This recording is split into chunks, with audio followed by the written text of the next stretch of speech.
बंजारा समाजाला एसटी प्रवर्गातून आरक्षण देऊ नये या मागणीसाठी आज जालन्यात आदिवासी समाजाने मोर्चा काढला। अंबड चौफुलीहून निघालेला हा मोर्चा जिल्हाधिकारी कार्यालयावर धडकणार असून बंजारा समाजाच्या मागणीला पाठिंबा देणाऱ्या आमदारांचा निषेधही यावेळी नोंदवण्यात आला।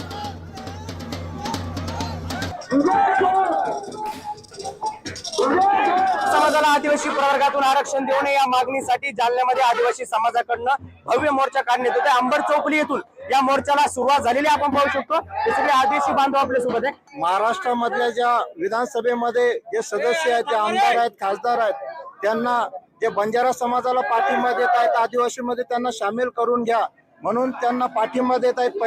प्रथम एकलव्य संघटनेचा प्रमुख या नात्याने मी त्या आमदार खासदारांचा निषेध करतो। आणि दुसरी गोष्ट, जे हैदराबाद गॅजेट लागू करा म्हणत असतील, गॅजेट म्हणत असतील, तर त्या गॅजेटमध्ये बंजारा समाज हा ट्राईबमध्ये नाही, बंजारा समाजाची लोकसंख्या तिथे दर्शवलेली आहे आणि बंजारा समाजाचं काम तिथे दर्शवलेलं आहे। त्या गॅजेट तुम्ही बघा, 23 नंबरच्या नंबरवर ते स्पष्ट लिहिलेलं आहे।